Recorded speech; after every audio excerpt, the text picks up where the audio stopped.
end of the day, as long as we're doing what we say that we're set out to do with protecting people's homes and conserving our planet, we will continue to grow at a fast rate of speed. Yeah, and it seems like, a small price to pay for a product, like you said, is going to do 2 to 3x as far as longevity. Our product can take hail that is larger and denser and faster than anything else out there.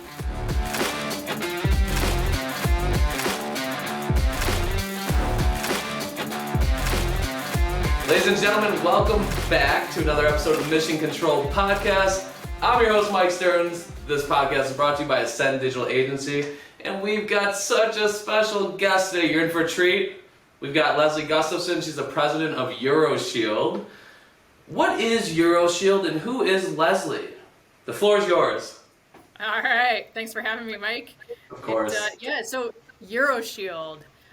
We are an extremely innovative premium building product. Basically, we utilize recycled tires to make the toughest, most durable roof out there. And then on top of that, it looks great and is about 95% recycled content. But a little bit about me. I'm a farm kid from the middle of nowhere in Iowa. I grew up there and have adventured around a little bit, some time in Germany, Eastern Canada, back in the U.S. Wow. And live in Calgary, Alberta, Canada right now, which is where Euroshield is made and shipped all over the world. Wow. Okay, so there's some unpacking to be had within even that short sequence. Whew, where to start? So, middle of nowhere, farm kid, president of a cutting-edge, innovative, green-centric manufacturing company for roofing. Where did the alignment take place? Tell us about the journey of how you landed where you're at today from way back when in Idaho. So again, grew up in Iowa, went to Iowa State. Sorry. Yeah, it happens all the time.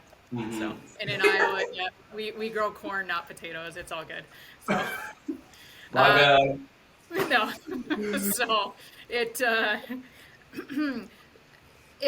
after graduating from high school, I went to Iowa State mechanical engineering, and being from a farm and mechanical engineering, it's pretty natural. I went to work for John Deere for 11 years and was able to work in a lot of different functional areas, from manufacturing, engineering, planning, strategic purchasing, and spent a couple of years in Germany. And so when it was time to go back and get my MBA, I was looking for somewhere that had more international influence, which is how I picked Queen's University in Kingston, Ontario, because half of the class is from outside of North America.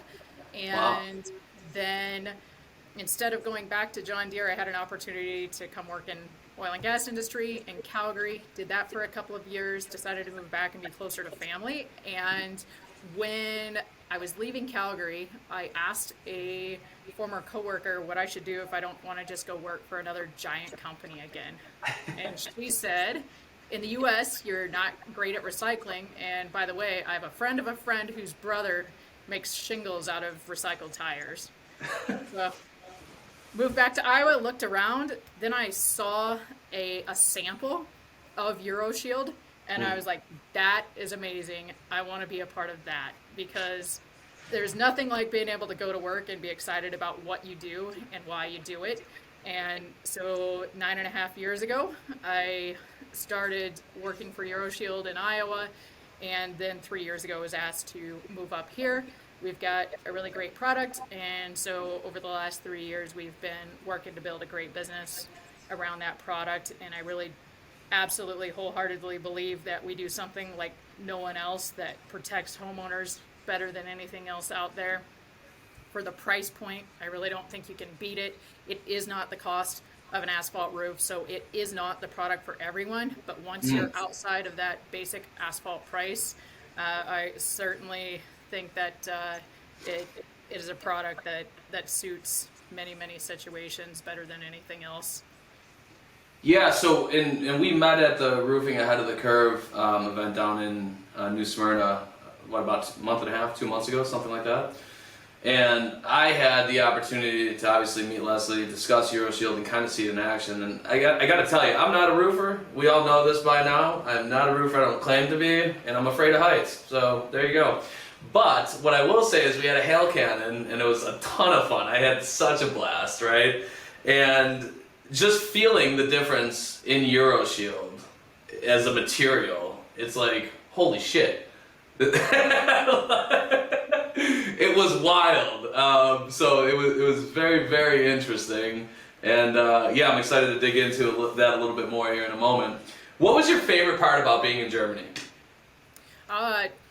Honestly, at that point in time, I guess being from North America, where yes, we have some amount of cultural diversity, but it's amazing to spend a couple of years in a place like Western Europe, where when you drive for a couple of hours, you're in a completely different culture, different language, different traditions, and just being able to be exposed to that makes you think a little bit differently. I was able to travel to Asia some with the role that I had during that time period as well. So just eye-opening, being able to take that 30,000 foot view instead of be in a small place. Now, granted, I think I appreciate Iowa even more now than I did when I was growing up.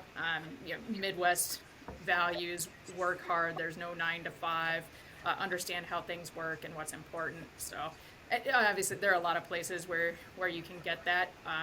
But yeah, I think it was a launch pad to be able to build some values and do a lot of different things. Yeah, and at Ascend Digital, we're all about launch pads, so I love that story because we're always trying to take off. We're going to the moon. So that's really interesting. That's great. That's a great takeaway because I think that just in general, I know from experience when I was younger, I didn't travel often. There was diversity within the communities that I grew up in. But, I think you're talking about something completely different. It's the same thing but different, right? And I think that, it's easy to kind of live life with blinders on when you're doing the same thing around the same groups of people or like-minded. And even where there's like diversity, it's different, right? So to have that like eye-opening experience of like that vast diversity and have it be widespread, I think that's really awesome. Yeah, I think things like that are part of what helps in being able to lead an innovative company where we're not fear-driven. So I think in life, it's a lot of the unknown that we're scared of, and when you have the opportunity to be exposed to a lot of different people or ways of doing things, and understand that it really, you can make better decisions if you look at it with a team of people that aren't all from the same background. It goes a long way, and it removes the fear when you can see the results when that does happen. So that's the fun thing about roofing ahead of the curve, right? You're there. There are contractors. There are people from all different parts of the industry where we can come together and learn from one another. So. Yeah, absolutely. I couldn't agree more. So how long has Euroshield been on the market? So we are a 23-year-old company. So we've been around for a while. We're definitely at a point where we are growing significantly and expect to continue to do so, where before the growth rate wasn't as quick as it is right now. And because we're in the synthetic roofing space, there's a lot of trial and error and learning from what works well and what you need to tweak to make a better product. The synthetics industry as a whole is, roughly I would say is about 25 years old when plastic and rubber type products came onto the market. And so it's something where the majority of those companies that had started faded away for product failures or lack of money or different things like that. And so there are a small handful of us back from the second half of the 90s that still exist, but nobody's doing exactly what we're doing. That's amazing. That is, yeah, I mean, longevity, withstanding the test of the time, it's something that there's usually attrition and for different reasons, like you had mentioned. So the fact that you guys are still here and really accelerating in growth, that's awesome. Congratulations. How many? What's that? Thanks, we're having fun. Yeah, of course. That's important. Can't take life too seriously, but there's a balance, right? How many tires does it take to build a Euroshield roof? So, in general, we consume the equivalent of about 300 automotive tires when on a single roof, on a single family roof. 300 tires. Yeah. It's a lot of tires. I'm That's with you a on lot. that. Yeah, What's so that? I'm with you on that. It's from an environmental impact point of view, when you talk about that we can consume an average of 300 tires, so we actually are consuming a product that is sitting around in very large piles that we don't have enough uses for, and creating a product which is lasting 2-3 times longer depending on where you are in the world, compared to, especially in North America, when you compare it to asphalt shingles, and then a product actually that could also be used after the fact as mulch and have some value there because it still doesn't deteriorate. It's amazing what you can do with that product. If you think of a tire, they go off the road for two reasons: either they can't hold air anymore because they've been punctured, or they don't have enough tread with the grip. But Yeah. what do? They still hold water, which is perfect because you just need water to be held out of your house ultimately. So. That's a really good point. Yeah, it's like growing up, like I started to see, like, for instance, in playgrounds, right? You started to see, or in like playing football, when you get tackled and there's like all these little rubber pellets that splash up and they're in my eyes and I'm like, what is this? Like, why is this happening? And it's like, it was a great iteration of like, kind of like what you're talking about, all this stockpiled tires, all these stockpiled tires, and it's like, I would never think of that intuitively, right? Like, I think of tires and it's like, shit, I know if I get my tire changed, I gotta pay like $10 to the mechanic because like they gotta dispose of them. And I'm like, I don't even know what that means, right? Why can't I just put the tire out with the rest of the garbage? You take the tire away. So it's awesome that you can make such an impact on an issue that I don't know how many people know about it. I know that I didn't know that this was a huge issue until I was kind of piqued. My interest was piqued at the conference and started doing a bit of digging into it. So it's amazing the type of impact that you guys are making as a result of the sustainable sourced tires that would otherwise. What are some of the problems that we've had as a result of all the consumption of those tires and stockpiles of them? Yeah, so part of really the reason that stockpiles sit around, because there is a lot of value in that tire mix, in that formula, that rubber content, but at the end of a tire manufacturing process, the tire manufacturer is vulcanizing it, which basically injecting the rubber with the surface with sulfur, which gives it its rigidity. But once you do that, you can not reverse that process in a wide scale way that's financially viable. So doing it in a lab on a small scale really doesn't yield anything. So because of that, that's why there is such an issue with the number of tires, and why there have been incentives for different for people to try and find uses for these tires. That makes a lot of sense.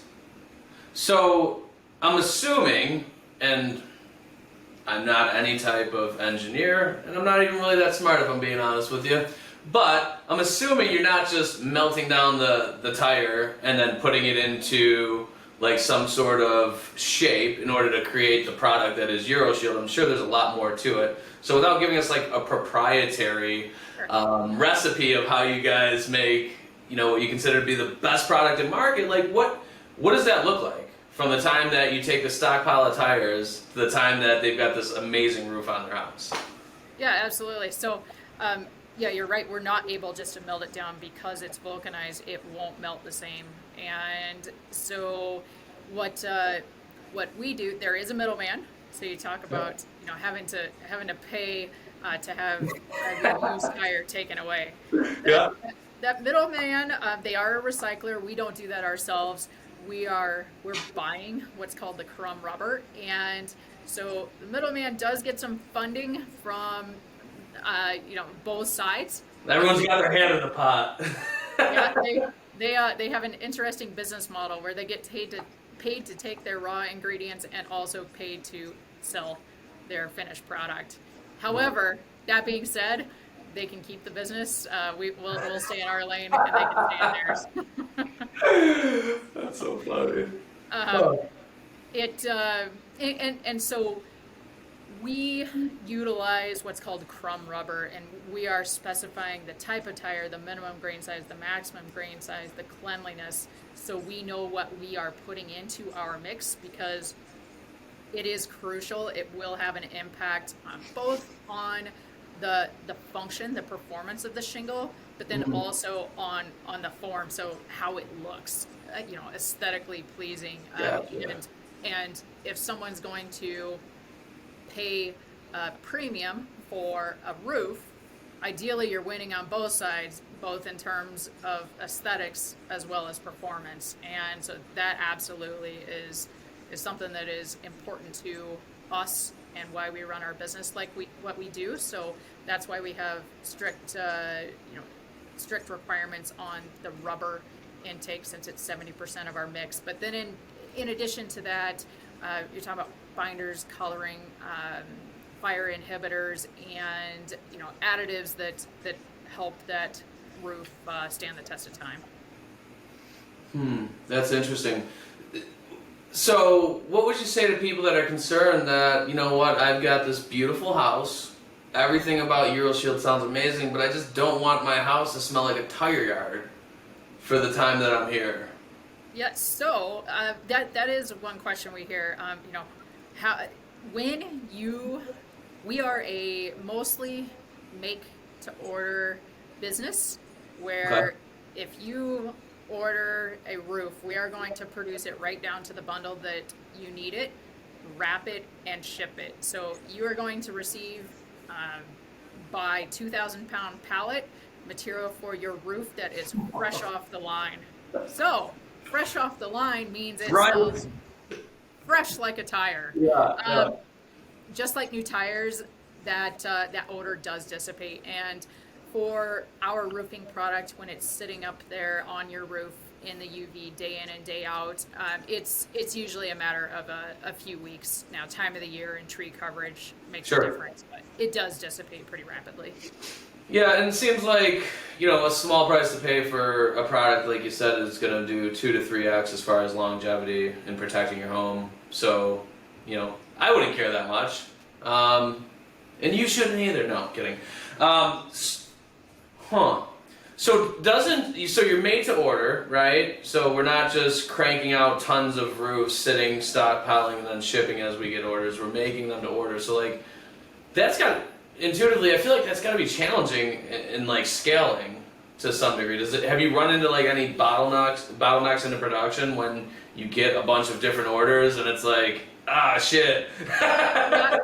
Certainly we do as much balancing as we can. We do our best really to be able to deliver a roof within 3 weeks anywhere in North America. So we're pretty quick from that way, but lean manufacturing has its advantages. It's why automotive companies do it, right? So it does allow us to move quicker when we don't have a bunch of work in process in the way, or inventory sitting around and aging. So we do. It is still roofing. It doesn't matter where you are in North America. There's very much seasonality. Yeah. So we do build some black stock so that we actually can deliver even faster. But other than that, we're just set up so that we can take machines up and down as needed throughout the course of the season. Wow. So let's see here. you sell directly to your roofers? We typically do. That is the vast majority of our business. So we're different from that point of view as well. And really, so when you are buying direct, it does mean that you need to be prepared to take that delivery. So it's not as simple as, hey, supplier, I want this product delivered, to this residence on this date. Sure. You are taking a direct delivery. So there's a little bit that goes with that. But in general, if all of a sudden on a product that you're ordering by the roof anyway, because it is a premium product, and we can deliver quickly, you don't have long lead times. If you are buying direct, you're allowing for the opportunity for more homeowners to be able to select our product, because you're not paying, the 20-ish% markup, and whether it's 15 or 25 depending on the supplier, it's significant. Yeah. So I own a roofing company. I can call Euroshield. What does that process look like for me from start to finish to be able to provide my customer that I love so much and is super excited about this product? What does that look like, the flow of that from start to finish? Yeah, absolutely. And you did just mention one thing real quick. That's one of the most fun things about working for this company is the excitement that homeowners have when they have a new roof, because a new roof is not typically an exciting thing. It's something you just had to spend a bunch of money for. But Yep. when you watch your curb appeal go up, if you're going from an asphalt shingle to our product, or a worn out cedar roof to our product, it's fun to see the excitement in the homeowners, because they also know that they've got 300 tires up there, which is pretty cool. Yeah, and it's like, and just to piggyback off that point, like, there's a thing called ego, and like, that's why, like, some people have the Denali truck, some people have the base model, but everyone's trying to, there's a lot of people that really get excited about having things that other people don't. So it's like, you're doing something that's sustainable for the environment, you got tires on your roof to protect your home, it lasts longer. Oh, and by the way, no one else in my neighborhood's got it. That's how you know you made it, right? Sorry, go ahead. Yeah. I will admit, one of our goals may not be to have only that one homeowner in the neighborhood have a Euroshield roof. But Listen, we gotta break into that small Yeah. neighborhood, and then once they see the concept, everyone's gonna line up, right? you're totally right. Being a smaller niche company, that's a big part of it, is people knowing that we exist. Yep. But yeah, so going back to what it looks like for a contractor to purchase from us, typically what that means is, you would reach out, contact us. Let's say you've got a takeoff report. You can send us that takeoff report. We'll put together a proposed order, and so you can see exactly what your pricing will be, and we'll let you know how long it is. And if it's the first time you're importing into the US, there's a customs form you fill out once, and it's really a pretty simple, straightforward process. And that, the part that is less simple is receiving that material. So you're not going to get a roof load if you're buying direct, whether you're in an area where it's potentially makes sense to have it come on a residential lift gate and place the material, on as a ground delivery, or if you're a larger contractor and have a place where you bring it into your facility and then just take it out in your dump trailers later. So just to be clear, guys, Lesley's not pulling up in a boom and doing a rooftop delivery with the Euroshield. That's correct.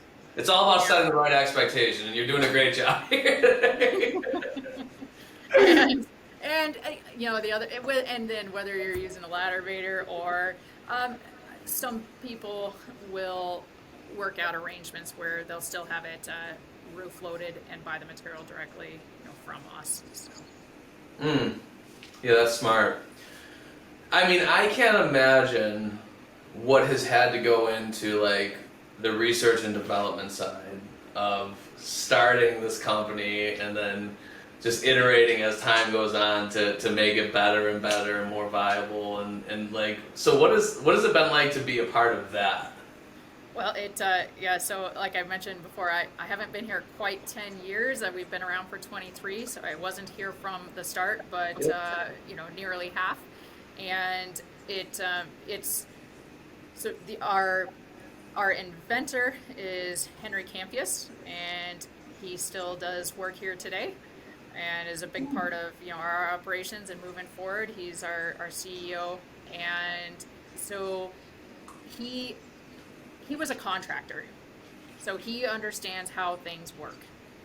And his, it's something where when he does something, he is definitely innovative and driven. And it doesn't matter if he's framing buildings, playing golf, playing pool, or making building products.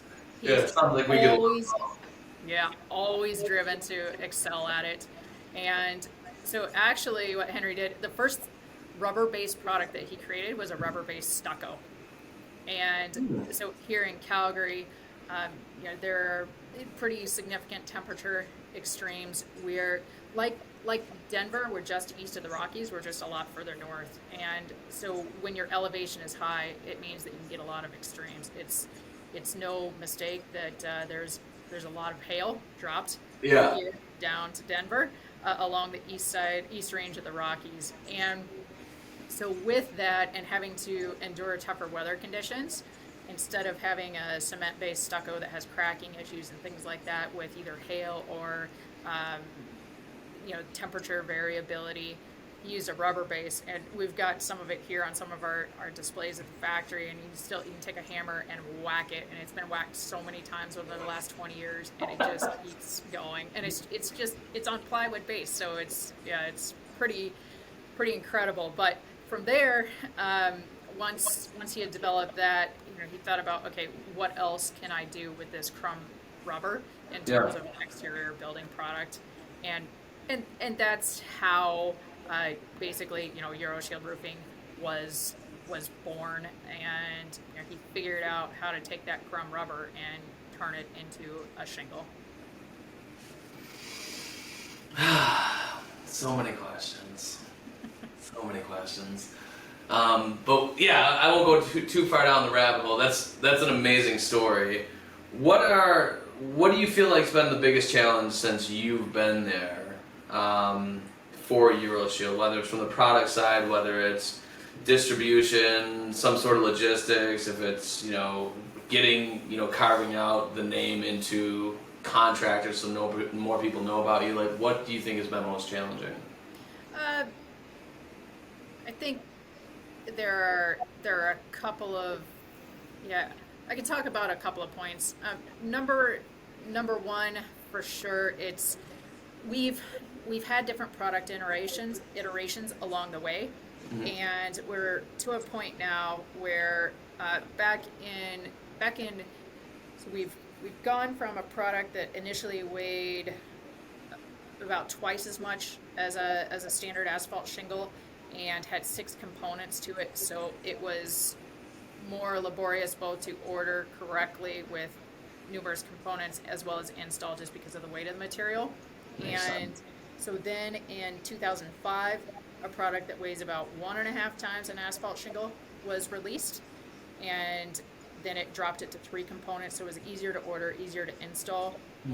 Then in 2011, we launched our half-inch product line, which brought it into the same weight range as an asphalt shingle, made it easier to install, and also brought the cost down. So certainly having the right design. When we first released that one, it had a pre-applied ceiling strip, and it's extremely difficult to get a ceiling strip that's dumb enough to sit around for a few months before it goes onto the roof, and suddenly smart enough to adhere to a rubber product after the fact.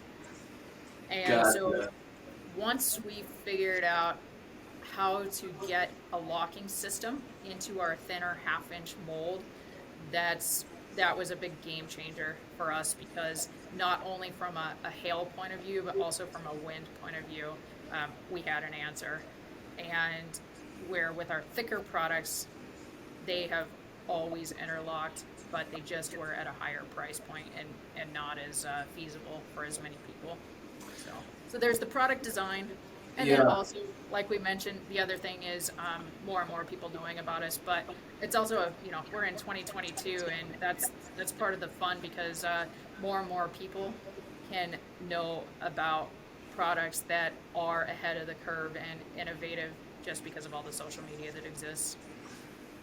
Yeah, that's absolutely correct. So when I saw it, so shout out to Matt Mulholland, like he explained it's a French cleat system. Is that what it's called, I believe? That's the way you described it, yes. Yeah, that's okay. So his words, not yours.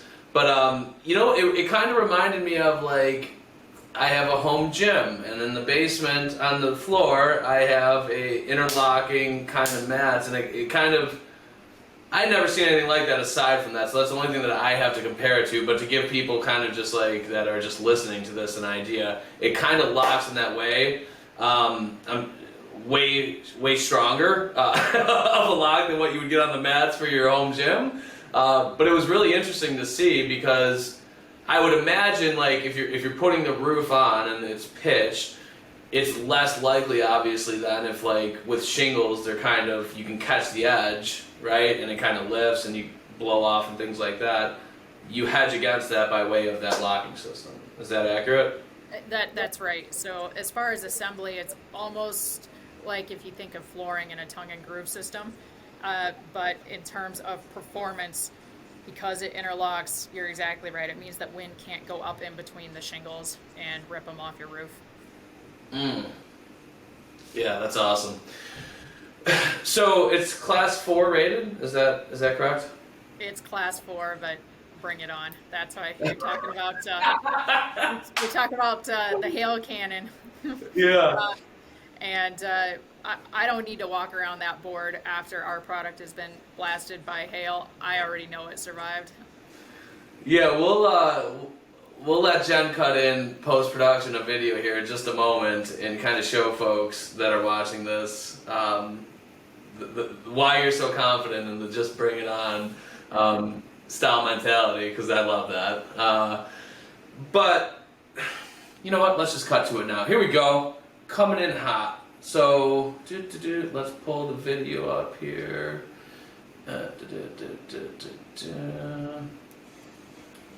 Alright. So here we've got a 4-inch piece of simulated hail going into a massive cannon. It's going 140 feet per second, 95 miles an hour. And you're going to see it blow right through this piece of wood. Now we're going to load it up, a different piece of wood, same concept. We're going to put asphalt shingles on it, and you're going to see what impact that piece of hail makes. And when I say impact, it's a bit of an understatement, because it blows right through both the asphalt shingle as well as the plywood behind it. So then we've got this Vermont slate that's brought to you by Euroshield. And I believe we're going to do the same thing. We're going to shoot this massive piece of hail, simulated hail, into it. Only difference is it's going to go twice the speed. It's going twice the speed. Okay. And it just shatters, the ice just shatters and dissipates when it hits the product. And for reference, 269 feet per second, which... that's moving fast. 183 miles an hour. 183 miles an hour. And just for inclusion's sake, guys, that's 295 kilometers per hour, right? We want to make everybody feel included here. So, give me 1 second. God, yeah, that's got to feel good, right? Like, being able to be that confident and feel that level of confidence in something that you have a part in creating and bringing to the market. It's a really good feeling, right? Absolutely. And so yes, our products are class 4 to answer your question. However, it's a completely different level.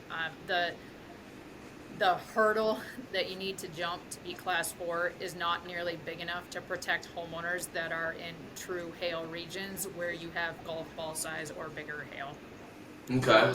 Most class 4 products will fail at ping pong ball size hail.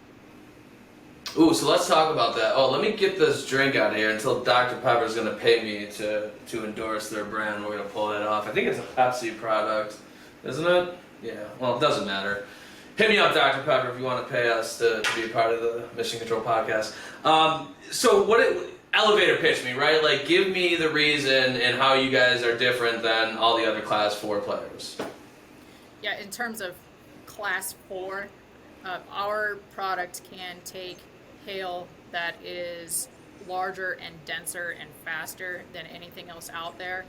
We have one product, and something that we do is we actually provide a hail warranty. And so all of our products have at least a 2-inch diameter hail warranty for 50 years. We have one product that we warrant for unlimited diameter hail for the first 20 years, and then 2 inches after that. And it just has the material mix is the same. It has to do with the way we design the mold. And so when it comes to impact resistance and hail, we've got a couple of advantages. One, rubber dissipates an extreme amount of energy, so you don't get it's not brittle, it's not going to crack, it's not going to break through. But then also, in addition to that, with our product, there's no surface coating on it. So whether it's a product that has granules on it, such as stone-coated metal or asphalt shingles, or whether it's a painted metal, whenever you have a coating, those coatings can fail. And then all of a sudden, the base material under it, that's an important part of that roofing protection and system, is going to have an issue too. So there is no surface coating for hail to be able to hurt our product. That's a really good point. I never thought of it that way. Because you see it all the time. You see, you know, I tell my clients specifically, talk about things that homeowners should know, and they talk about, like, whether it's delamination, or you start to see the matting of the asphalt shingle because of granule loss and things like that, the fiberglass coming through. If there's not that there, you don't have to worry about that, and the less things we have to worry about, the less likely we have to replace them. Right? Exactly. Like, yeah, that makes a lot of sense. Well, thanks for painting that picture. That's really good. So what's in 20 years from now, right? We're gonna fast forward. We're gonna hop in our time machine. We're gonna go, and what do you see as far as the future of Euroshield? Where do you want it to be? Where do you want to take it?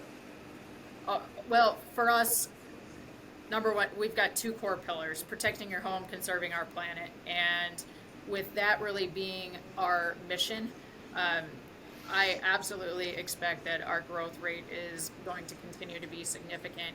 It certainly means at some point that we're going to be manufacturing in more than one place.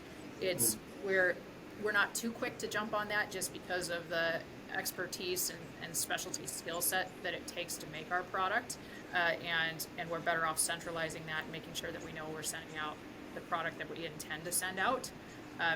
But at some point, certainly, we'll have a factory in the U.S. as well. And so really, at the end of the day, as long as we're doing what we say that we're set out to do with protecting people's homes and conserving our planet, we will continue to grow at a fast rate of speed.